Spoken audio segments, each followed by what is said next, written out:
also goes down, not quite back to normal after 8 weeks, but certainly markedly decreased. So it's not unique. The Queen Garnet plum is not some wonderful, unique product that nothing else follows. There are lots of other things that will do that, containing the cyanide and glucoside. Now, it's all very nice saying it works in rats, and very few doctors will actually treat rats. They will normally treat humans.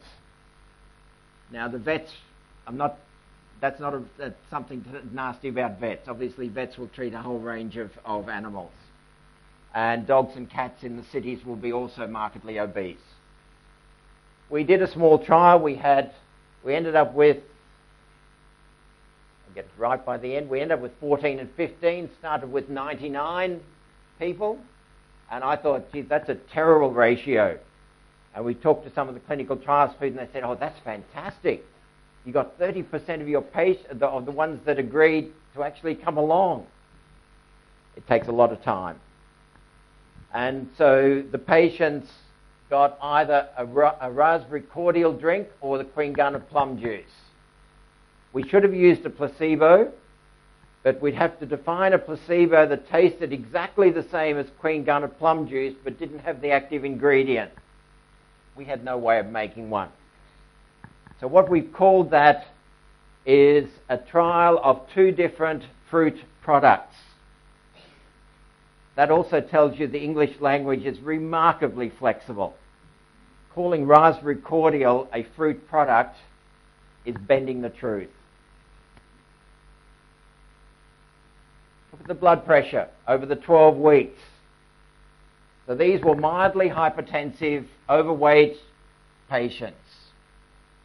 Look at the blood pressure. The raspberry juice is the red one, the Queen Garnet plum is the purple. So over a period of 12 weeks, the systolic came down about 8 or 9 millimeters of mercury. None of the currently available antihypertensive drugs would do better than that in that period of time, in that cohort. So that is as good as it gets. It's a fruit. It's simply squashed plums made into a juice. That's all it is. That's the sort of thing we need as evidence that functional foods is not something that academics talk about when they've got nothing else to talk about, but actually it's a real concept. We had no change in 12 weeks in body fat or body weight. You can see that all the boxes are the same. I was a little bit disappointed when that came through, when it was the double blind when it was unblinded. But in the end, if we had a massive loss of body weight in 12 weeks, that's probably toxicity. What would happen later on after 6 months or 12 months, we don't know. But we did get a decrease in LDL, we got an increase in HDL, small but important. We also, even though these patients are not diabetic, we've got a decrease in fasting blood glucose. But we've also got a change in the plasma inflammatory markers, so TNF-alpha, IL-6, and also in plasma leptin. So we would hope that that would translate after 6 months or 12 months into a loss in body weight. But that's only a hypothesis. We don't have the data. Are these the only things? Are anthocyanin-containing things the only things that work? No. I want to show you some work on seaweeds. We're doing a study, a Queensland government-funded study with our university, with James Cook University in Townsville, and with an industry partner. They're growing ulva here, they're growing Haemococcus pluvialis there to get the astaxanthin, the red colour, and fucoxanthin there with diatoms. And we're doing or going to do the studies on the rats. Do seaweeds work? Well, here's a couple of examples. Ulva there, that's a picture of ulva. There's the ulva there, look at the blood pressure. Another seaweed, Debesia, blood pressure again back to normal. So they're both saltwater varieties. The microalgae is a freshwater one, but that's also brought it back to normal. So these are things, in fact, that microalgae was used because it was developed in Townsville, where James Cook University is, to treat the sewage for the city, to clean it up. The concept being that the Great Barrier Reef is right next door, and we don't want all the sewage of a major city going out on the Great Barrier Reef. And it cleaned up that, but it also then, there's vast amounts of microalgae that's formed. The question is, what do we do with it? It actually has health benefits. It improved the stiffness of the heart, so you can see the red versus the blue, the purple and the brown. It improved the liver structure and function, so the enzymes up the top, the enzymes for the three of them.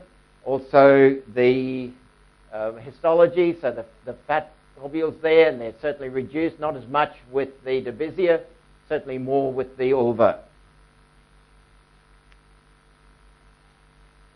Kappa ficus, so we published this in Nutrients in November, I think it was November or December last year.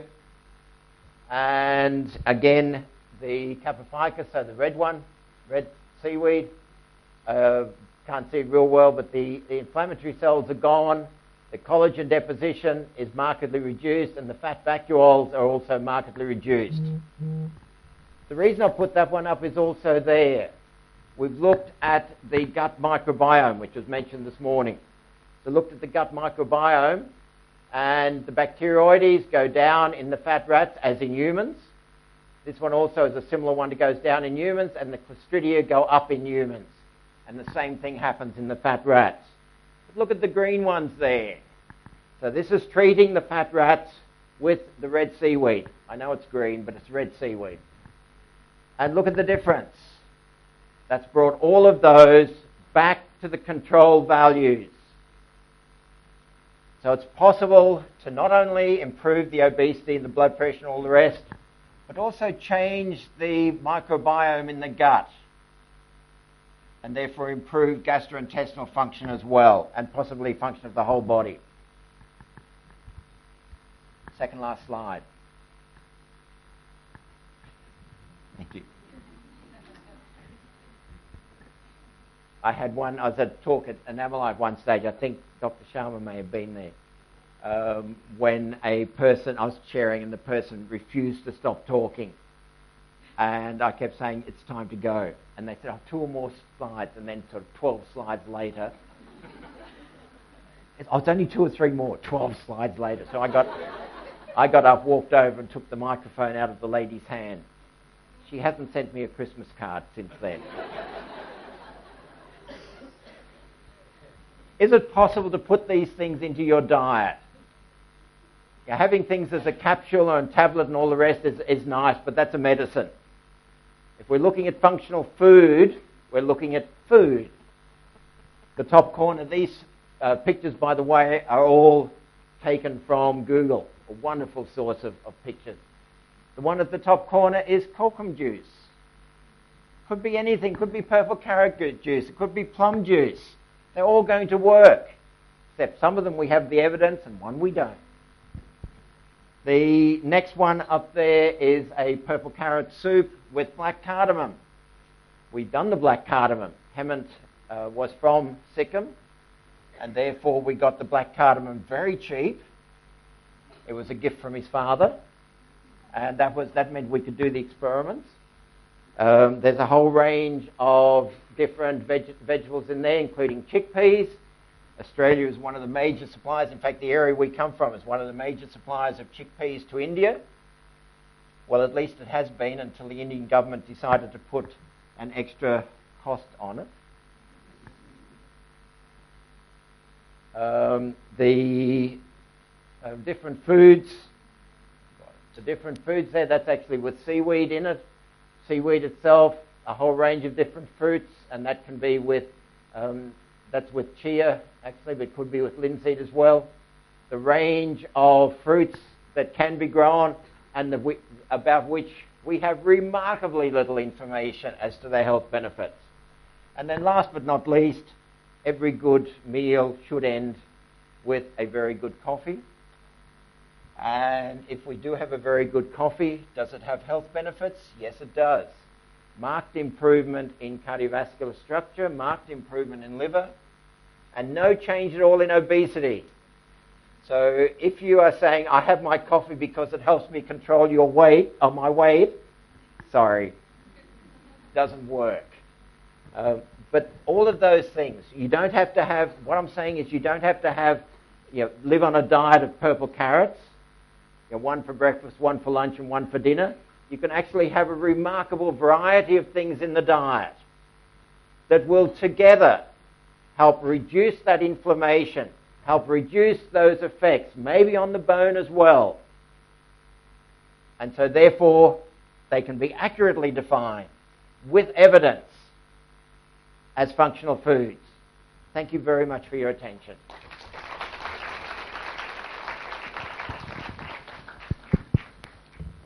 Thank you, Professor Lindsay. That was very interesting, and there is lots of scope for research here. Maybe our students can take up different topics here. I think there's enormous scope for research, not only in this country, but even in this university, by the people here. True. So any questions for sir?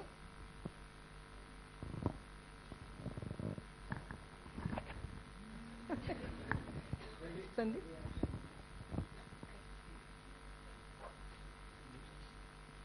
That's fantastic. Any particular components or compositions of these foods that you think could be driving the biology behind all this? Certainly with the purple foods, it's the anthocyanins, because we've done the studies with the same dose of pure anthocyanin, and that gives exactly the same result. With things like the seaweed, the student that did it is now actually a lecturer at Dr. D.Y. Patil University in Mumbai. And we argued for about 2 years of his PhD about what was causing the results. And he was saying, but there's omega-3 fatty acids in there. Yeah, there's about 3 molecules of it. So the key part for the seaweed is the prebiotics. So it's the fibre. And that's the key part in getting the effects from the seaweeds. So there is this range of things. We've done beetroot. The colour did absolutely nothing. It's the sodium nitrate that happens to be in the beetroot as well that is effective. Now, sodium nitrate is not as exciting as a good coloured compound, but it works. So there will always be something in there. Yeah, it's always exciting, Lindsay. Just wanted to once again allude to the situation where you have this crude product, like just taking as natural stuff as compared to their component, or whether they would nutraceutical. Yeah, so something like what I wanted to understand, if there is it has something to do with the absorption capacity, or a particular compound is at such a level would be essential? I think there's a couple of different things in there. I'm a pharmacist, as you know, I'm a pharmacist by training. One of the key things with any long-term medication is compliance. Getting people to comply with taking a tablet or a capsule, as physicians will tell us, is a pretty hopeless task, isn't it?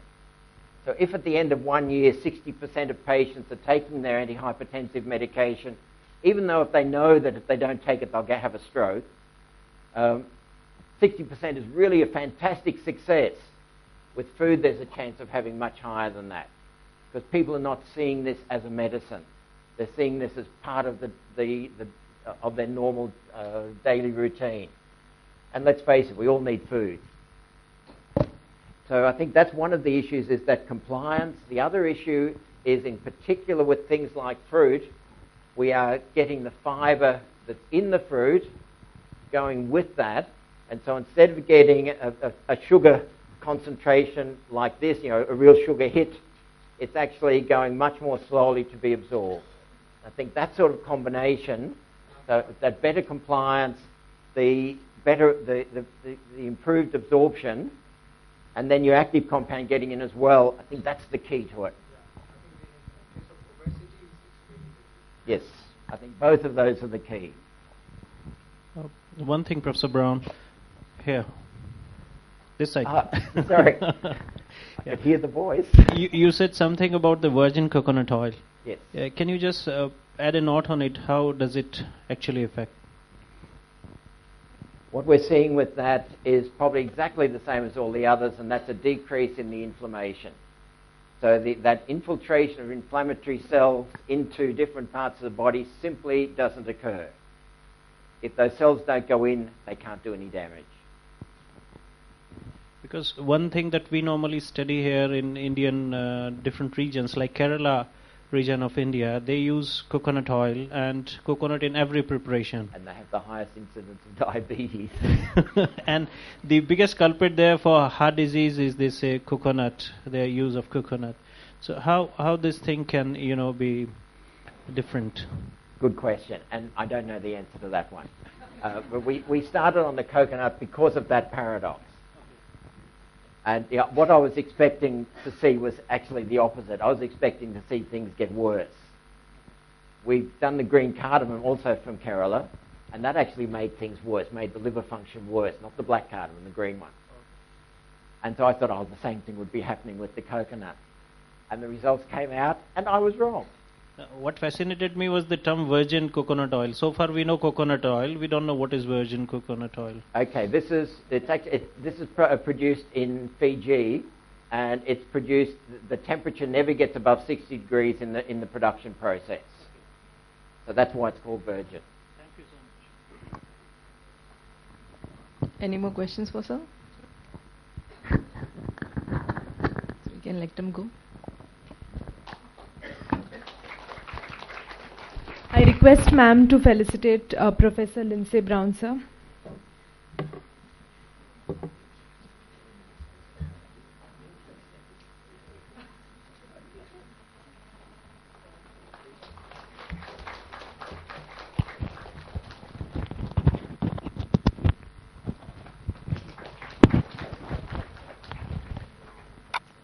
Thank you, sir. I request ma'am to invite our next speaker, Professor Pavandhar sir. Please introduce him. So the next interesting topic is synthetic biology, concepts to emergence of a novel drug discovery platform, and the speaker is Professor Pavandhar. Let me tell you more about him. So he is the Dean School of Biotechnology, Jawaharlal Nehru University, New Delhi, India.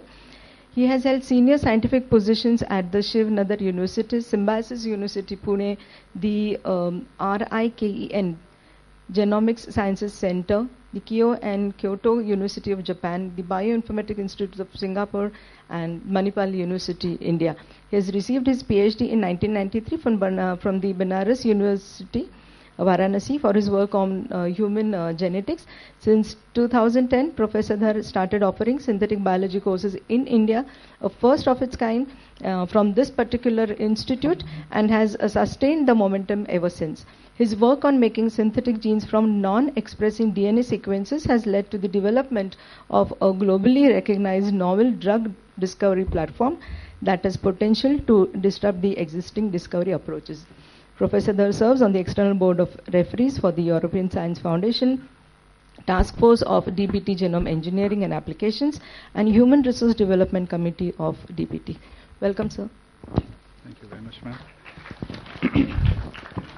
At the outset, I'd like to really thank Professor Raleigh, who has been instrumental in getting me back to SSBS, and through my old colleague and friend, Dr. Anuradha Vaidya. So thank you very much for having me here after such a long time. Today, I'm going to introduce you to hopefully a new concept. Maybe you have read this earlier. This cartoon basically describes that you start from biology and you add engineering standards and create a predictive behavior and then test in the lab. So this is essentially the gist of my talk. But how does it go from the current knowledge And what's the emergence of synthetic biology? I'd like to spend a couple of minutes on that before I come to my work. And I realized that you have to catch buses at 5, so I'll be pretty fast. The way science has happened historically is what we call as reductionism, which means that if you want to study the whole system, like the Mendelian era, then you study the whole plant, but then you slowly zoom into the tissues. So your sample of study gets narrow and narrow and smaller. From the whole organism, you get into the factors, or equivalent of factors, meaning genes and so on. So this has been predominantly the way people have studied biology. So once you have a bigger system, then you split the system and try to see what is it composed of. With the hope that once you know these organs, you can connect the story and explain the organism on a higher scale. However, when you go into these organs, you still get more and more information. There is a lot of information. As the technology evolves, you get more data. And one of the molecules that has been at the forefront of scientific research is DNA. DNA historically has been considered as the director of nuclear affairs, because it was considered as a regulatory molecule that it does everything. However, over time, for the last several decades, DNA has gone to the backstage. RNA and protein, peptide, they have come in the front. And so people think that now DNA is a nice database of nuclear acids. Still useful, but a database. That's the way science has evolved. However, DNA itself has a lot of information. And you zoom in into this DNA, what do you get? You get molecules. You zoom into the molecules and you land up with atom. You started with biology and ended at physics. Atoms talk to each other and chemistry is born. This is the beauty of science. However, when you try to study atom, what do you see? You see that 99% is space. Now you don't have a microscope to study the space. So it's better to zoom out and color something and let them light up, and then this is more convenient. The approach that we and also it gives a humbling statement that we are all bubbles piled on top of each other eventually. 99.9% is space, and we often say in our conversation, I need more space. There's already a lot. Reductionism has been a predominant approach in biology, and you split the components into different pieces with a hope to understand the system. However, the omics era has indicated that there are so many components that we are made of at the genomics level, RNA level, protein level, and so on. Now there's a lot of data. What do you do with this data? Then you add computers into this, you add mathematics into this, and you stitch them together to create a model. So you're studying biology in silico, from in vivo and in vitro. Now you're coming in silico because of the data enormity. A third approach, which was started early 2000, the first paper was published, but then 2004 at MIT, engineers came together for the first time to ask the question that can we now construct biological system? We have been reducing biology to its bare bone components. Now can we construct a biological system just like an engineer? So they proposed a construction approach to biology. The first approach is commonly known as molecular biology and biochemistry. That's what the common terms are.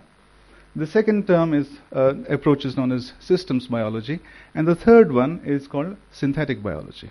Okay, so I hope you get a understanding of why this terminology is there, and it's not just for the sake of it, but then there is some philosophy behind it. So the key question that people posed was, can biologists think like engineers? Why do they think like that? Because there are similarities between engineering systems and biological systems. However, there are also dissimilarities. One has to be aware of that. To construct systems, one needs rules of composition, laws, but the closest we have is the Mendel's laws. These are zoom in from phenotype to genotype, zoom out from genotype to phenotype. They do not explain anything in between. They are not designed for that. So they're not laws, or they're not helpful from the engineering perspective. You may not also call them laws. When you call them ratios, that's fine. Biological systems are predominantly analog, and they're non-linear in nature. And there are many other issues which makes it difficult to deal with biology as an engineering problem. The worst thing is that, not the worst thing, this is robustness, however, from the engineering perspective, is that gene expression, protein expression is noisy, it fluctuates all the time. So you want a system, you want to design a system that's very stable. It should not vary from its equilibrium state too much. And it should be predictable. So today, if you construct a certain window, then tomorrow it should not become a door or a wall. But that's exactly what happens when you knock out a gene or knock in a gene. You do not have any control over the cellular behavior, or what will happen to this entire system. You do not know. It's very unpredictable. So to design well-behaved systems, one needs standards and rules of compositions. Organisms were not designed to solve human problems. These are human issues. If we have to think of IEEE standards, which engineers use very commonly, and if we get inspired from their experience and we want to construct biology as an engineering problem, then we need standards. We need something like IEEE equivalent standards. We don't have them. Therefore, it's good to use engineering as a philosophy instead of copying and pasting equations and thinking that it's going to work. Because absolute engineering solutions do not exist for biology. Probably because engineers never faced a problem as complex as biology. This is not to say that engineering problems are less than biology, because if you look at Boeing 747 aeroplane, there are 7 million parts. There are hundreds of kilometers of wires. It is huge, mega complex. So isn't it fairly complex? But here we are not talking of complexity of numbers. Of course, numerically also cells are far, far more than any other engineering systems. But here we're not talking of numbers. Dr. Sandeep Salvi mentioned about numerical, the way the red blood cells. So you can see there is enormous number of components. But I think we need to appreciate that there are unexpected processes that occur that we cannot explain simply by looking at the number of components. There is a probability here. If a transcription factor attaches to the DNA, it is not the transcription factor is released and it finds a template. There's a lot of probability. It may or may not attach. There may be several things. Transcription happens, 90%, 95% of this transcript can degrade. It get degraded. So only a small percentage can reach to the level of translation. So a lot of things can happen on the way. So what's the solution? In the traditional